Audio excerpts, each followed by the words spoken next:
गोस्वामी तुलसीदास कहते हैं कि सुमत कुमत सबके उर रही।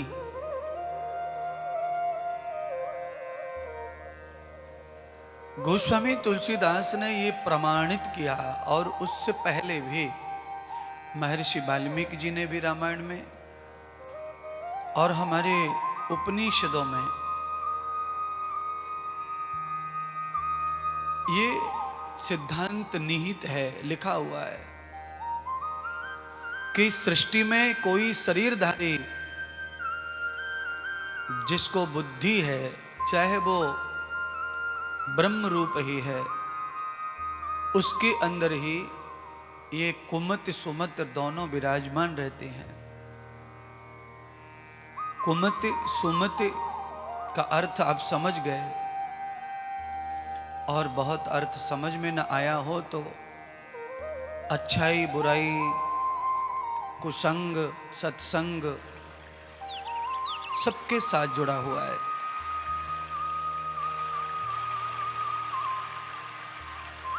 कुमति और सुमति ये दोनों बहनें हैं, इनकी भी कथा पुराणों में है। ब्रह्मा जी की पुत्री कुमति और सुमति दोनों जो है ब्रह्मा जी के पास गईं और कुमति ने जाकर शिकायत की। कहा, पिताश्री, सारी दुनिया जो है, ये हमारी जो बहन है, इसको सब चाहते हैं, मुझे कोई नहीं चाहता। कुमति ने जब ये दुख जताया तो पिता ने कहा, नहीं नहीं, दुनिया का नहीं पता, पर अगर मुझे पूछ रही हो पिता के रूप में, तो मुझे तुम दोनों अच्छी लगती हो।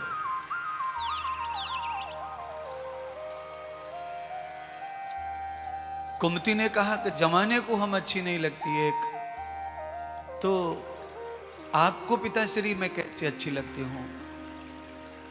तो ब्रह्मा जी ने एक प्रयोग किया, दोनों बहनों से कहा कि पहले तू थोड़ा चल 100 कदम और फिर लौट कर आना। फिर दूसरी से कहा, तू भी चल, तू भी लौट के आना। दोनों बहनें थोड़ी चली 100 कदम और फिर लौट के आईं। ब्रह्मा जी ने कहा, मुझे तुम दोनों अच्छी लगी। तो कुमति ने पूछा कि मैं कैसे अच्छी लगी आपको। तो ब्रह्मा जी ने कहा, तुम मुझे मेरे पास से जाती हुई अच्छी लगी और सुमति मुझे मेरे पास आती हुई अच्छी लगी, इसलिए मुझे तो तुम दोनों ही अच्छी लगी। ब्रह्मा जी ये बताना चाहते हैं कि कुमति जाती ही अच्छी है और सुमति आती अच्छी है। और ये सबके पास हैं, हर घर में, हर गांव में, हर शरीर में। देखिए, लंका में कुंभकर्ण को सोने वाला माना गया है। आपकी नजर में भी वही है, आप भी वही जानते हैं कि कुंभकर्ण जो है बहुत सोता है, 6-6 महीने सोता है। तो यहां पर गोस्वामी तुलसीदास कहते हैं कि अगर कुंभकर्ण सोता है लंका में, तो विभीषण नहीं सोते हैं, ऐसा कहीं नहीं लिखा है। विभीषण भी सोते हैं।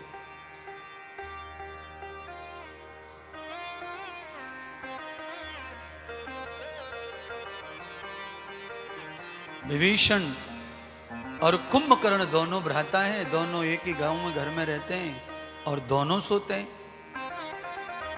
पर सोने के मामले में कुंभकर्ण का आपको पता है, विभीषण का नहीं पता है, पर आप सब जानते हैं, क्योंकि आज आप सोते हैं, साधु महात्मा भी सोते हैं, तो विभीषण भी सोते हैं। पर विभीषण को जगाने के लिए कौन और कुंभकर्ण को जगाने के लिए कौन? कुंभकर्ण को जगाने के लिए कुमति कुसंग रूपी रावण जाता है और विभीषण को जगाने के लिए सुमति रूपी सत्संग रूपी हनुमान जाते हैं। इतना फर्क है सुमति और कुमति में। जो मति सुमति है उसे सत्संग जगाता है, संत जगाते हैं, और जो मति कुमति है उसे रावण दुर्जन जगाते हैं। आपके जीवन में भी ये घटना घटती रहती होगी। अगर कोई दुष्ट आदमी, दुराचारी आदमी, चुगलखोर, गंदा सोचने वाला आपको जगा रहा है, बिना बुलाए स्वयं चल के आया और जगा रहा है, तो कुंभकर्ण को रावण ने क्यों जगाया? क्योंकि इस समय रावण की स्वयं की आवश्यकता। तो दुर्जन व्यक्ति बिना बुलाए आए और बिना बुलाए अपने को जगाए। जगाए मतलब सचेत करे। अरे सुनो सुनो सुनो सुनो, सो रहे हो, जगो जगो जगो जगो, देखो देखो देखो देखो, ये हो गया वो हो गया। ये कुंभकर्ण रावण का वृतांत है। और विभीषण जी का वृतांत क्या है? ब्रह्मं न वर्तो मृतम दुहितो सर्वयोक्तानाम।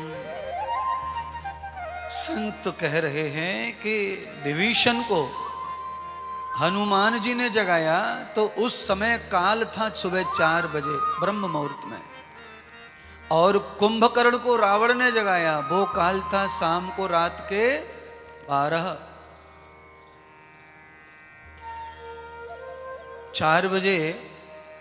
4 बजे निद्रा पूरी हो जाती है और 12 बजे निद्रा की फुल जवानी होती है, प्रारंभिक निद्रा।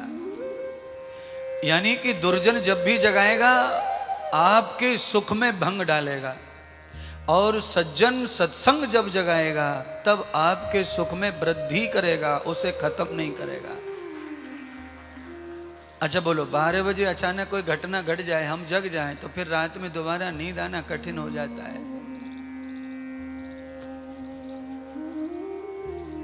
कुमति सुमति सबके उर रही। बड़े बड़े महात्मा संत योगी जन, उनके अंदर भी कुमति सुमति रहती है। उनके पास में सत्संग है, ज्ञान है, विवेक है, तो कुमति उनके पास में भटकती नहीं है, काम नहीं करती है, पर रहती है।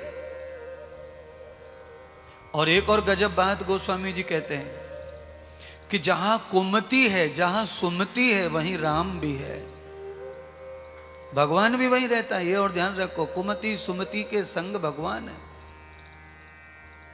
अब कैसे समझें? समझो, जिस अयोध्या के महल में भरत रहते हैं, संत रहते हैं भरत, और उसी महल में मंथरा रहती है, और उसी में राम। मंथरा भी वही है, भरत भी वही है, और राम भी वही है।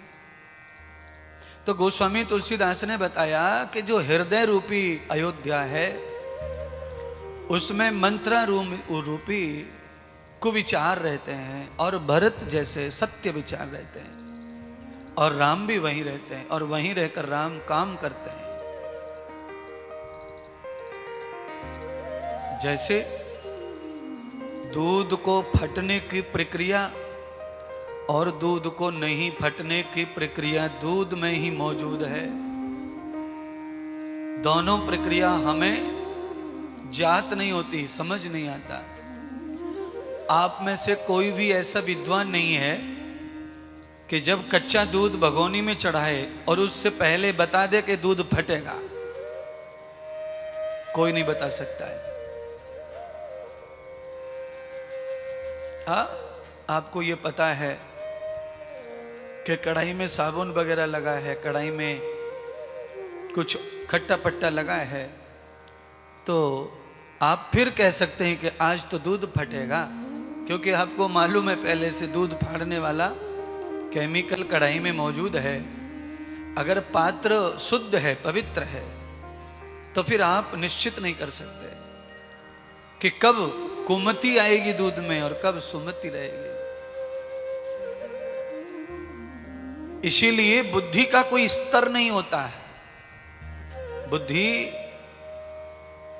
माहौल देख करके निर्णय करती है। बुद्धि माहौल के साथ में अपने आप को प्रेरित करती है, प्रेषित करती है, प्रस्तुत करती है।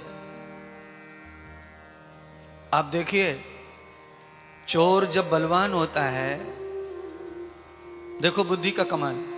चोर जब बलवान होता है, जब उसे लगता है कि मैं इस समय बलवान हूं, मेरे हाथ में राइफल है और सामने वाले डर चुके हैं, तो चोर अकेला ही 4-5 लोगों से सारा सामान छिना लेता है।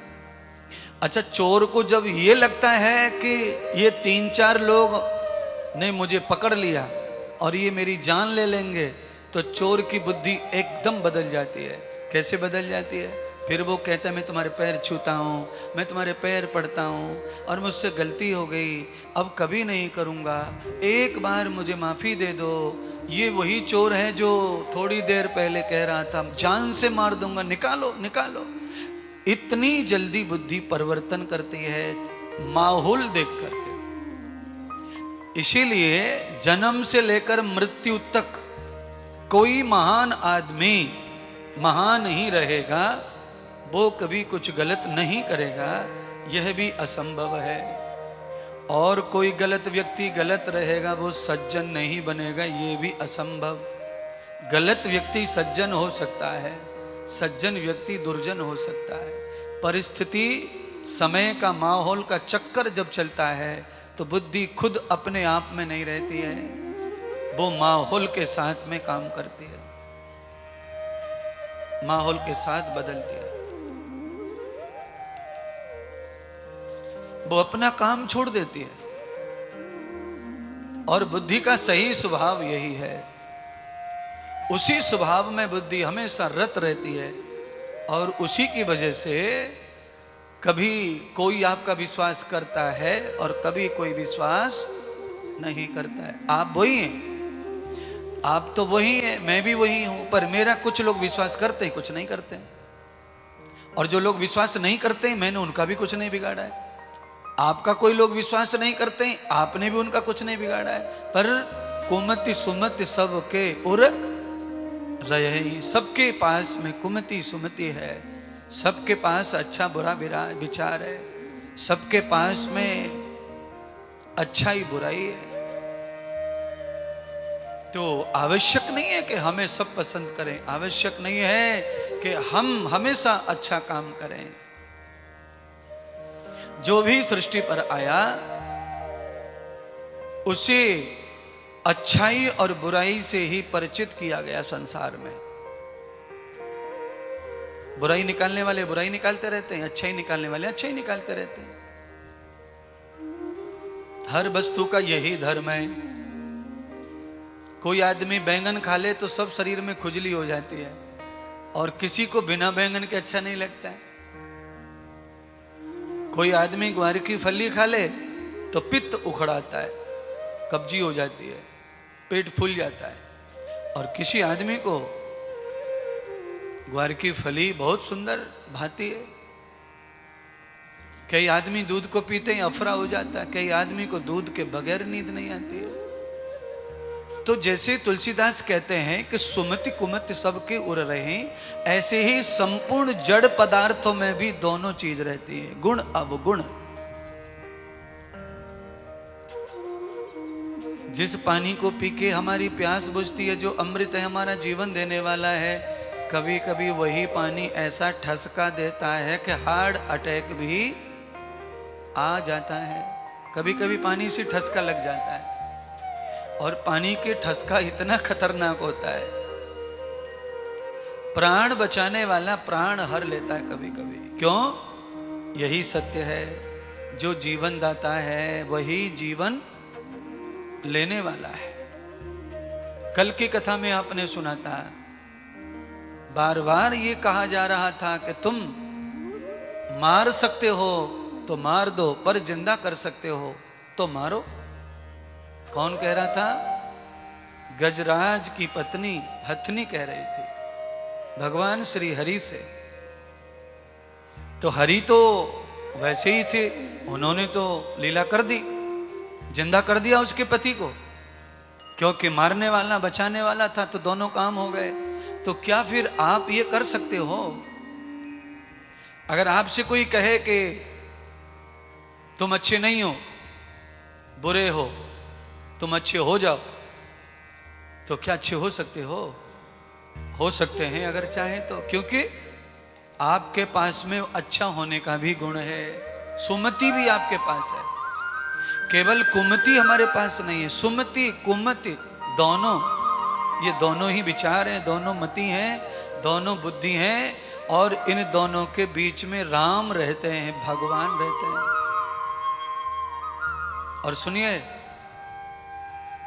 राम जब इन दोनों के बीच में से निकल जाते हैं वन के लिए, तो कुमति अलग हो जाती है और सुमति राम के पास पहुंच जाती है। भरत कहां पहुंच गए थे? चित्रकूट के घाट पर राम के पास में भरत पहुंच गए थे। सब लोग गए थे भरत को लेने के लिए, पर मंथरा नहीं गई थी, उनको ले जाया नहीं गया था, क्योंकि यही उसका फल है कुमति का। राम जब तक हमारे संग है तब तक कुमति भी है, पर राम जब हमारा संग छोड़ देते हैं तो कुमति भी हमारा संग छोड़ देती है। अर्थात आनंद और सुख हमारे साथ जब तक है तब तक दुख भी और क्लेश भी रहेंगे। आनंद हमें छोड़ के चले जाएं तो फिर हमारे पास में कुछ नहीं बचेगा। कुमति है वो अकेली पड़ जाती है, फिर उसके पास कुछ नहीं है। इसलिए ब्रह्मा जी ने कहा था कि मुझे तो दोनों प्यारी लगती हो, तो मेरे राम को दोनों प्यारी लगती हैं, कुमति भी और सुमति भी। कुमति क्यों अच्छी लगती है? क्योंकि कुमति ने राम जी के पिछले जन्मों के वरदानों को सत्य करने के लिए सही काम किया, राम का सपोर्ट किया। भले ही मंथरा बदनाम हुई, पर राम जी का सपोर्ट किया। अगर मंथरा ये नहीं करती तो राम जी के जो वचन थे वो सब झूठे पड़ जाते। राम वनवास नहीं जाते, सीता का हरण नहीं होता, केवट का कल्याण नहीं होता, अगस्त मुनि आदि सुतीक्षण आदि का कल्याण नहीं होता, और रावण कुंभकर्ण का भी अंत नहीं होता। और इनका अंत नहीं होता तो भगवान विष्णु के पार्षद जय और विजय को दिया हुआ वचन झूठा पड़ जाता। तो भगवान ने मंथरा को भी अपना सहयोगी माना। क्यों सहयोगी माना? कल की कथा में चंद्रयान की कथा सुनाई थी, तो हमने कहा ना 14 दिन अंधेरा हो गया, रात हो गई, दिन चला गया। पर 14 दिन चला गया, इसका मतलब दिन दुनिया में है नहीं, ऐसा थोड़ी है। दुनिया में तो है, पर चंद्रमा पर 14 दिन की रात 14 दिन का दिन होता है। और वही 14 दिन चंद्रमा के हमारी धरती पर तिथि के रूप में गिने जाते हैं, शुक्ल पक्ष और कृष्ण पक्ष। चंद्रमा पर जब रात हो जाती है तो कृष्ण पक्ष लग जाता है, और चंद्रमा पे जब दिन हो जाता है तो शुक्ल पक्ष लग जाता है।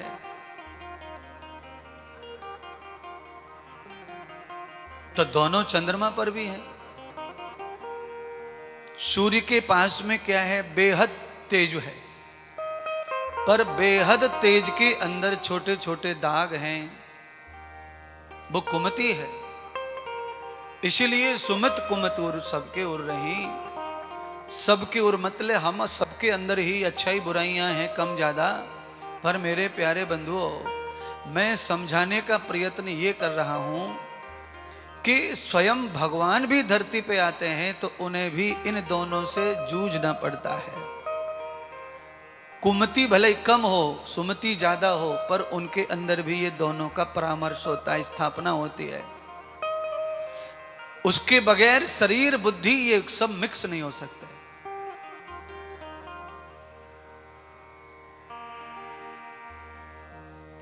जड़ चेतन जव जीव जग गोस्वामी जी फिर कहते हैं कि ये संसार भी ऐसा ही है। जो आपको बेहद चेतन दिख रहे हैं उनमें जड़ता भी है। कोई कोई आदमी ना बहुत होशियार होता है, बहुत जल्दी समझता है, पर उस आदमी को भी कभी कभी कोई कोई बात समझ में आती नहीं है, वही तो जड़ता है। तो गोस्वामी कहते हैं जड़ चेतन सब जीव जग, सारे सृष्टि में जितने जीव हैं उनमें चेतनता भी है और जड़ता भी है बंधुओं। जब जड़ता हम में आ जाती है तब हम कुछ भी सुनने को तैयार नहीं है। अच्छा बोलिए, कार के अंदर टेप रिकॉर्ड चल रहा है, गाने चल रहे, गाड़ी चल रही है, बाहर से आवाज आ रही है पीपो पीपो, गाड़ी भी कभी कभी अपनी हॉर्न देती है, टर पर कुछ भी करती होगी, पर ड्राइवर के बगल में साइड में जो आदमी बैठा है वो सो गया, उसके ऊपर न हॉर्न का असर हो रहा, न टेप रिकॉर्ड का असर हो रहा। ये क्या है? चेतन व्यक्ति में जड़ता का प्रभाव दिख रहा है, जड़ता का प्रभाव, और उस जड़ता की वजह से उसका नुकसान कुछ नहीं हो रहा है। उस जड़ता की वजह से वो निर्द्वंद हो गया, उसे ट्रक का डर नहीं, उसे किसी का डर नहीं है। सो गया सो खो गया, उसका भय निकल गया। अब ऐसी स्थिति में एक्सीडेंट हो जाए, कुछ हो जाए तो ये मर भले ही जाए, पर इसका भय खत्म हो गया। जो आदमी गाड़ी में चेतन है उसे हर समय डर लगा रहता है, इसीलिए वो हॉर्न देता है, साइड लेता है, धीरे करता है, ब्रेक लेता है, डर के मारे वो सब करता रहता है। और जो जड़ता में चला जाता है वो निडर हो जाता है, उसे निश्चिंतपन आ जाता है महाराज। इसीलिए जड़ता भी चेतनता के साथ में जुड़ी हुई है, वो भी रहेगी सब में। जैसे जैसे व्यक्ति को सत्संग प्राप्त होता जाता है वैसे वैसे वो जड़ता मुक्त होता जाता है और वो चेतन होता जाता है।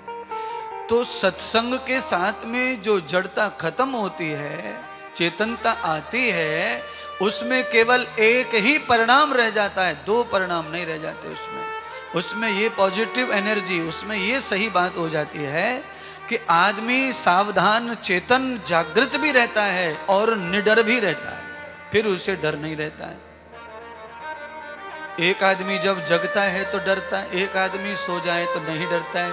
पर सत्संग, आध्यात्म, आत्मज्ञान होने से भी आदमी का डर समाप्त हो जाता है। आदमी जब प्योर चेतन हो जाए, उसमें तनक मात्र भी जड़ता ना हो, तो फिर उसका भय खत्म पूरी तरह हो जाता है, निश्चिंत, उसमें कोई भी भय नहीं रहता है। वो संपूर्ण रूप से कृतार्थ हो जाता है। तो आज मैंने जो भी सुनाया उसके पीछे मेरा जो कहानी है, जो सोच है, वो ये है कि मैं भी आपके अंदर वही निडरता, वही भाव देखना चाहता हूं, पर आत्मज्ञान के थ्रू, सत्संग के थ्रू माध्यम से। सो करके तो सबका डर चला ही जाता है, और वो डर जाना नहीं है, वो मर जाना है। मर के तो कोई डर है ही नहीं, चिता में धर दो, आग लगा दो, कोई दर्द नहीं, कोई पीड़ा नहीं, ऐसा ही सोकर है। पर ज्ञानवान होकर के जो डर जाता है, वो डर वास्तव में ही चले जाने वाला डर होता है। और उसके लिए फिर वेद का एक मंत्र है, उस मंत्र में भी परमात्मा आज्ञा कर रहे हैं, अभयम मित्रादभयम, मित्रा जाता दभयम परोक्षात्। यह मंत्र भी यही सिद्ध कर रहा है कि भगवान भी यही चाहते हैं कि मेरा जो भक्त है, मेरा जो बालक है, वो कैसा होना चाहिए? निडर होना चाहिए, निडर। पर वो निडर होते समय मुझसे डरे दुश्मनी के रूप में नहीं, मुझसे डर के भी मित्रवत व्यवहार हो उसका। अभयम मित्रा दभयम मित्रा जाता दभयम परोक्षात्। उसका डर उससे दूर चला जाए, पर उसका जो भाव है वो मित्रवत होना चाहिए। अच्छा, कुछ लोग ऐसे डरते हैं अपने गुरुजी से, भगवान से, कि दूर दूर रहेंगे, दूर, और सुधरेंगे बिल्कुल नहीं, सामने नहीं आएंगे बस। आंखों से दूर, कि गुरुजी देख ना ले, सुन ना ले हमारी हरकत को। ये डर अच्छा नहीं है। ये डर कैसा है? ये है सोने वाला डर, सो गए खो गए। ये डर अच्छा नहीं है। डर कैसा चाहिए? दूर, आत्मज्ञान से, मित्रवत, यानी कि हमारा संबंध प्रेम से भरा हो, निकट से निकट हो, और अंदर से डर पूरी तरह चला गया हो, मित्रवत व्यवहार हो, परोक्षात हमसे परे चला जाए, सब कुछ द्वंद्व हमारा खत्म हो जाए। ऐसा मनोहर ज्ञान, चेतनता, पूर्ण चेतनता हमारे अंदर आए। तो कैसे आती है? वो चेतनता आती है राम की कृपा से, उनके चरणों से। भरत जी को राम जी ने अपने चरण दे दिए और अयोध्या में मंत्रा के पास भेज दिया। और मंत्रा के पास में आकर मंत्रा फिर भरत के पास नहीं आ रही है, देख लो। और मंत्रा भी वहीं और भरत भी। मंत्रा को देश निकाला नहीं हुआ, मंत्रा को कोई सजा नहीं मिली है, मंत्रा वहीं रह रही है। भरत जी आ गए पर मंत्रा भरत के पास नहीं आ रही है। क्यों नहीं आ रही है बताओ? क्या हो गया? राम के चरण भरत के साथ हो गए। इसीलिए आपको भी ये कथा सिखा रहे हैं, आपको भी बता रहे हैं। आपको ये बातें क्यों बता रहे हैं? क्योंकि आपको भी इस तरह की कुछ अकल आनी चाहिए। गुरुपद रज नख, गुरु के चरण, गुरु के पग, नख या उनकी रज हमारे हृदय में, हमारे माथे पर रहे तो फिर कुमति हमारे निकट आती नहीं है।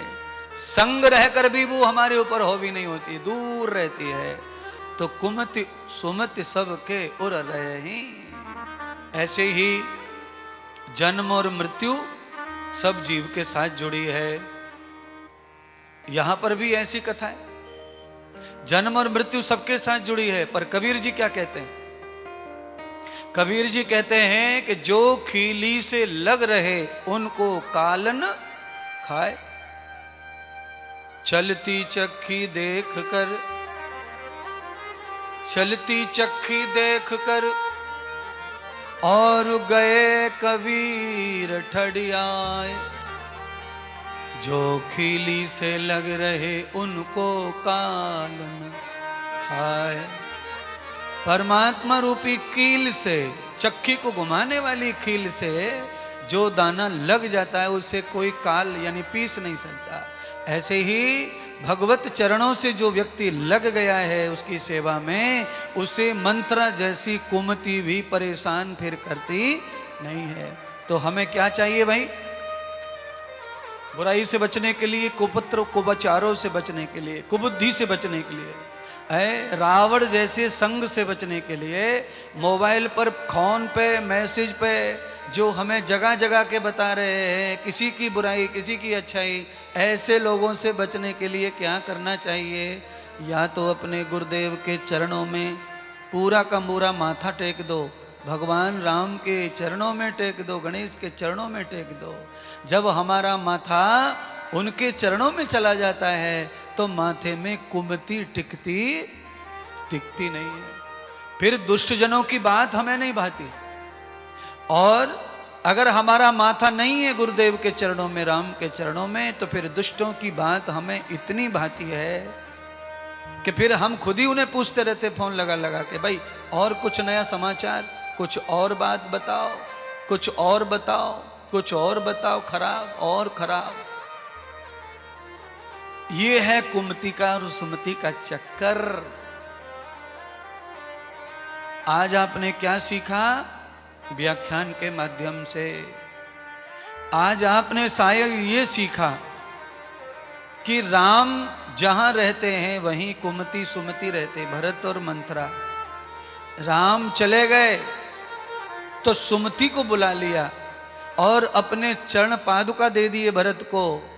भरत चरण पादुका लेकर अयोध्या में आकर स्थापित कर दिए और उनके दास बन के पादुका के नीचे बैठ गए। पादुका को इतना ऊंचा आसन दिया कि भरत का सिर पादुका के ऊपर ना चला जाए, ऊपर पादुका और नीचे उनका माथा रहे। इतने ऊंचे भगवान को बिठाया, उसकी वजह से मंथरा निकट नहीं पधारी, कुमति नहीं आई। और कुमति नहीं आई तो कुसंग नहीं आता, कुसंग नहीं आता कुकर्म नहीं आता, कुकर्म नहीं आता तो कल पुरुष नहीं आता, कल पुरुष नहीं आता तो नाश नहीं आता। कलयुग में भी वही सताए जा रहे हैं जिनको कुमति पैदा हो जाती है।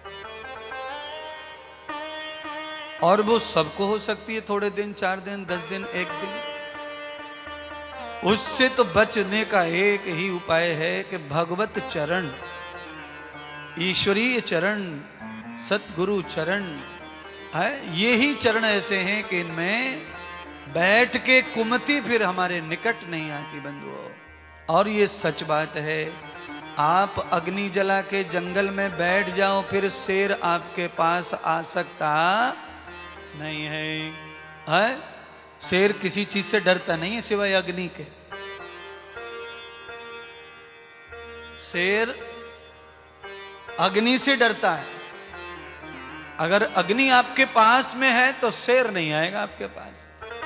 शेर नहीं आएगा मतलब मौत, दुख नहीं आएगा। अग्नि में क्या गुण है? अग्नि में जलाने का गुण तो है ही, पर अग्नि में प्रकाश का भी गुण है, अंधकार मिटाती है। अग्नि में ये परम गुण है महाराज। ऐसे ही सदगुरु के चरण रज, भगवान के चरणों की रज क्या है? वो यही है। वो हमारे पास उस दुष्ट को, भूखे शेर को आने नहीं देते। भूखा शेर डर के भाग जाता है अग्नि से। ऐसे ही सदगुरु के चरणों का दास, कोई शिष्य भक्त, राम भगवान के चरणों का दास भक्त, उसको देख के भी दुर्जन दूर दूर भाग जाते हैं। किसी दुष्ट को यह पता चल जाए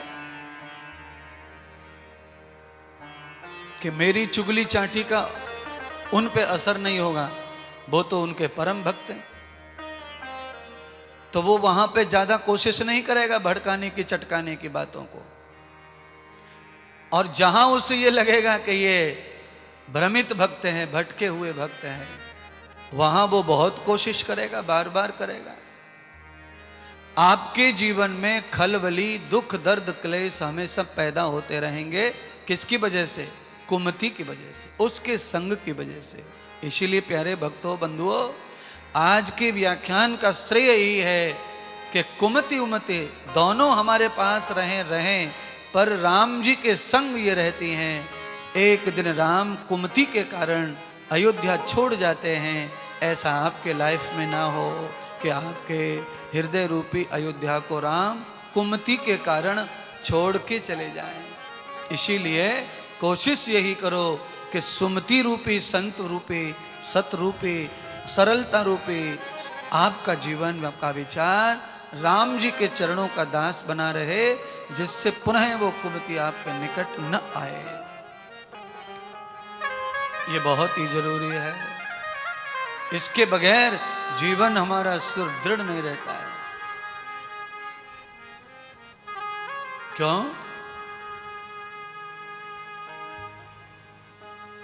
गुरुदेव दया करके मुझको अपना लेना, गुरुदेव दया करके मुझको अपना लेना, गुरुदेव दया करके मुझको अपना लेना। मैं शरण पड़ा तेरी चरणों में जगा देना, मैं शरण पड़ा तेरी चरणों में जगा देना, गुरुदेव दया करके मुझको अपना लेना, गुरुदेव दया करके मुझको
इस पार लगा देना गुरुदेव दया करके मुझको अपना लेना मैं शरण पड़ा तेरी चरणों में जगा देना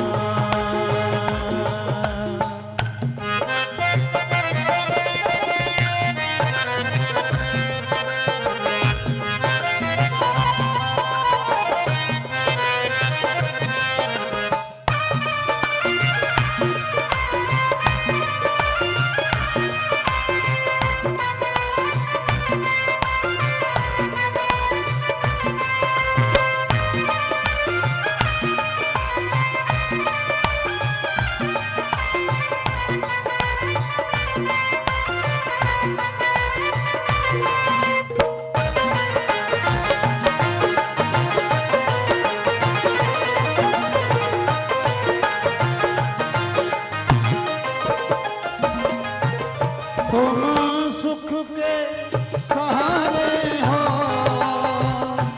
तुम सुख के सागर हो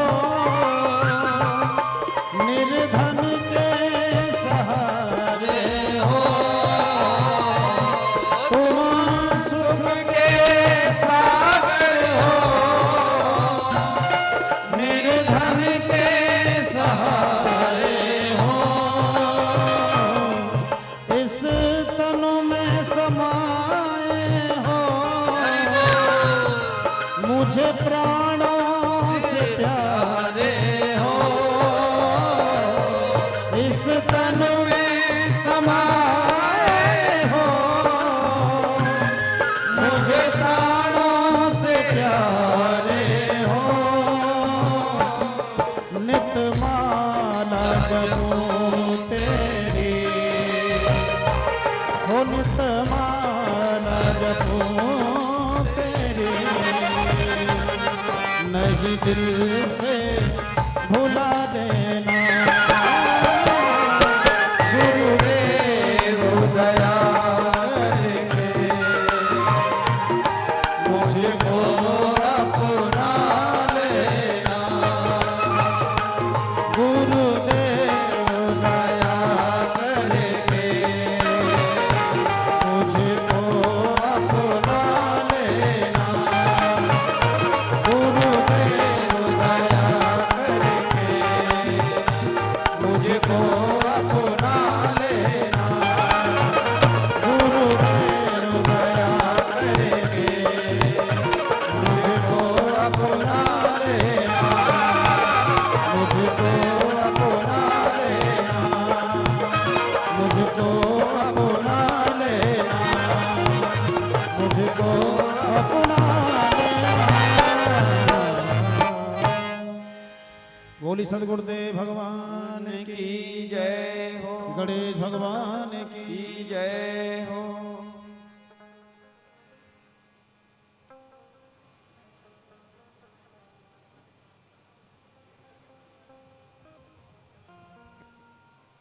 भगवान ब्रह्मा जी ने वेद व्यास जी को जो अनंत कथाएं सुनाई गणेश पुराण की,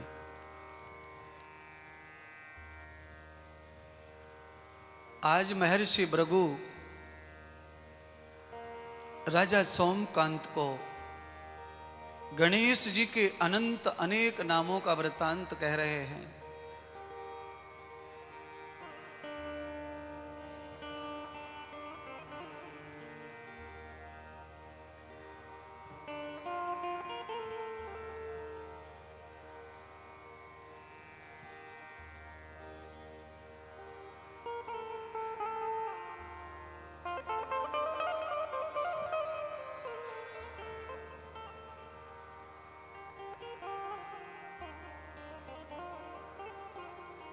श्री राधा रमण भगवान की जय हो श्री गणेश भगवान की जय हो।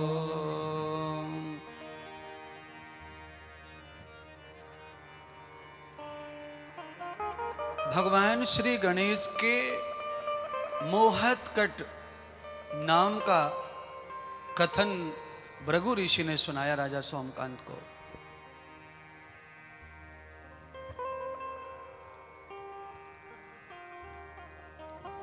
और ये ऐसी कथा है कि मुझे लगता है कि आपने ये कभी नहीं सुना है भगवान गणेश के बारे में।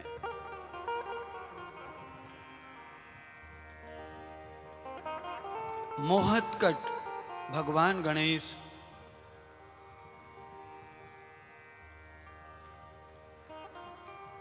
किनके घर में भगवान मोहतकट का जन्म हुआ? तो आज तक हम गणेश को, आप सब लोग ईमानदारी से बोलो कि आज तक गणेश को केवल आप किसके घर में जन्मा हुआ मानते हैं? गौरी के घर। और आज भगवान श्री गणेश ने मोहतकट के नाम से अवतार जो लिया है वो अद्भुत अवतार है। कहां पर यह अवतार हुआ? महर्षि कश्यप के यहां हुआ। महर्षि कश्यप और अदिति माता, आप सब जानते हैं कि वो देवताओं की माता है। तो देवों में अग्र पूजक कौन है? गणेश। गौरा ने गणेश जी को जन्म दिया है, तो वही गणेश अदिति के यहां पर भी प्रकट हुए मोहतकट के नाम से।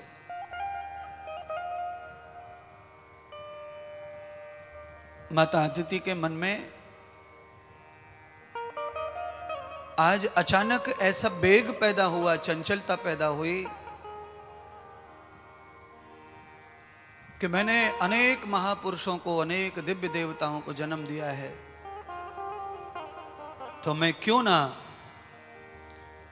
भैया इसकी आवाज बढ़ गई, आवाज बढ़ रही, आवाज आ रही है भैया, साउंड आ रहा है यहां तक।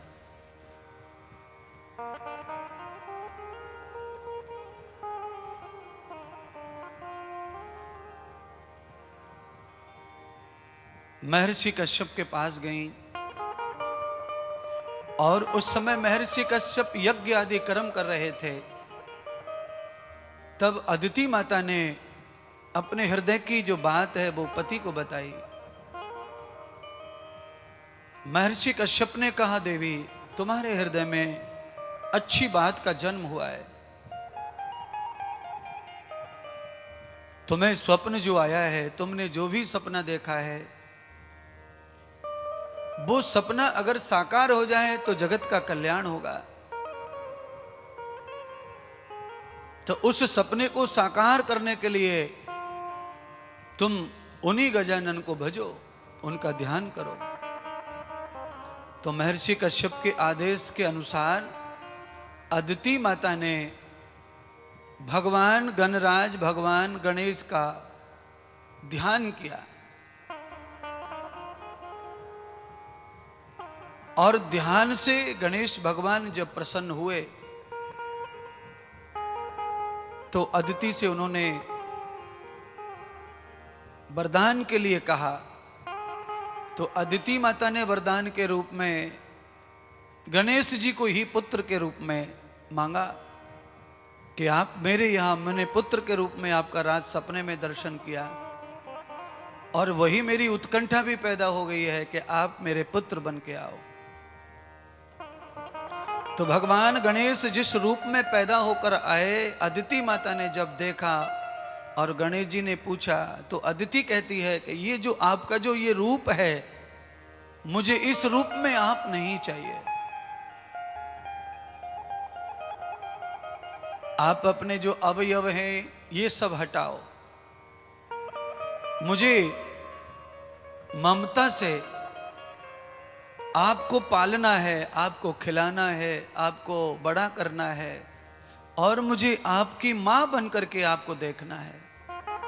भक्त बनकर तो मैंने देख लिया और पा लिया, अब मुझे आपकी मां बनकर के और आपको पुत्र के रूप में देखना है।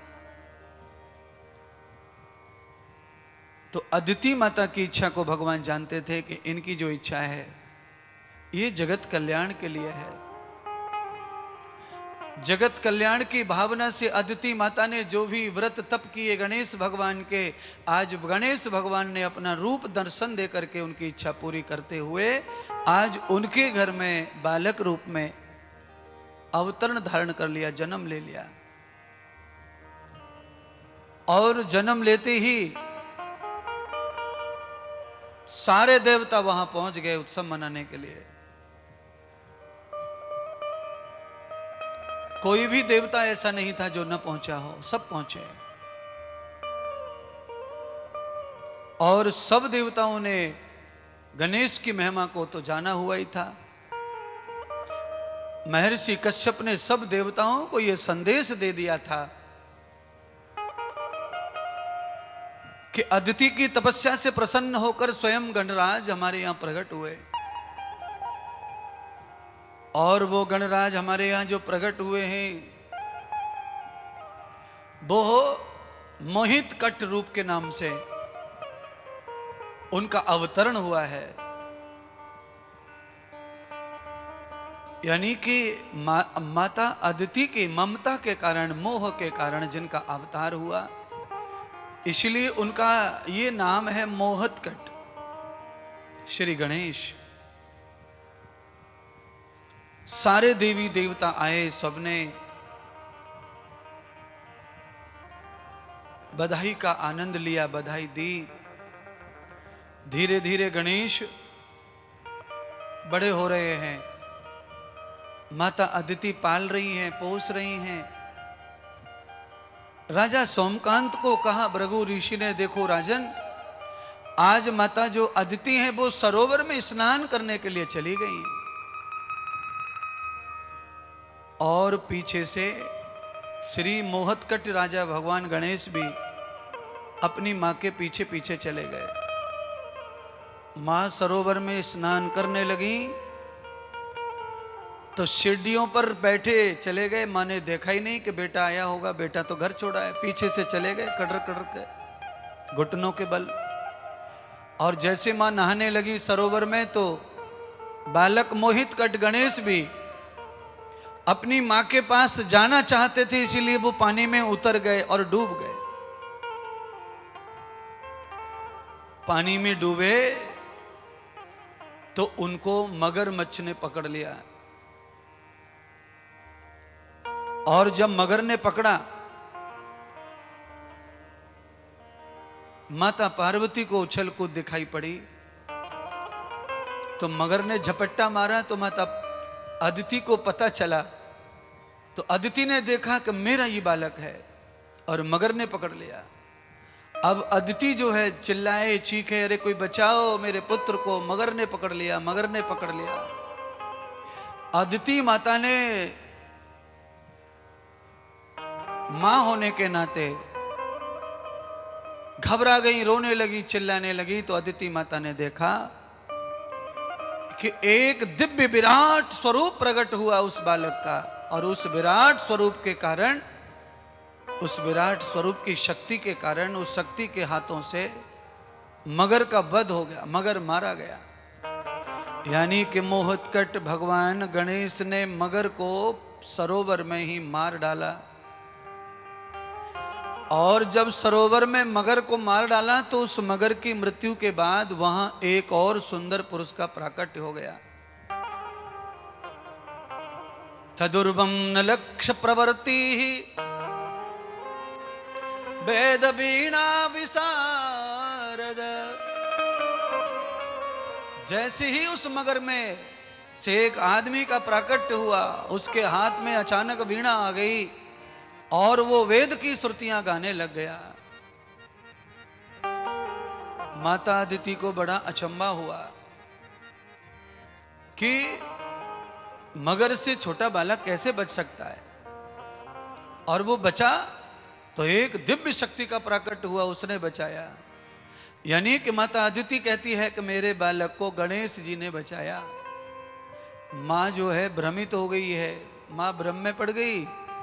गणेश जी ने पुत्र के रूप में अवतार लिया है, माँ को बता के लिया है, माँ को दिखा के लिया है, पर माँ जो है इतनी ममता मोह में फंस गई कि उसे यही पता नहीं था कि ये मेरा बालक है कि गणेश है। वो बालक के भाव में गणेश को भूल गई और आवश्यकता पड़ने पर गणेश का अवतार, गणेश तो गणेश ही है, उन्होंने अपनी शक्ति का प्रकट कर दिया और मगर को समाप्त किया।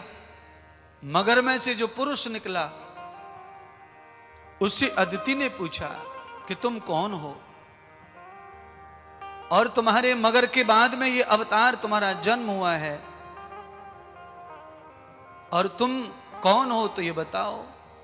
तो उसने कहा, हे माता अदिति, मैं महर्षि भृगु के श्राप से मगर की योनि में चला गया। मेरा नाम चित्रगत गंधर्व है। मेरे गीत से अप्रसन्न होकर के भृगु ऋषि ने मुझे श्राप दे दिया था और जब मैं श्राप को सुन के बेहद पीड़ित हो गया तो भृगु ऋषि ने फिर कहा था कि माता अदिति के गर्भ से भगवान गणेश मोहित कट के रूप में अवतार लेंगे और जिस सरोवर में तू होगा वहीं माता अदिति स्नान को जब जाएंगी तो भगवान गणेश के हाथों तेरा उद्धार होगा, फिर से तू गंधर्व बन जाएगा। इसलिए हे मां अदिति, मैं गंधर्वराज चित्रांगद हूं। आज महर्षि भृगु का जो श्राप है वो आपके पुत्र के कारण मेरा निपट गया, समाप्त हो गया। तो ये कथा आपको जो ज्ञान दे रही है वो ज्ञान ये है कि कोई भी श्राप कभी किसी साधु संत महात्मा माता पिता का हमें रहता है।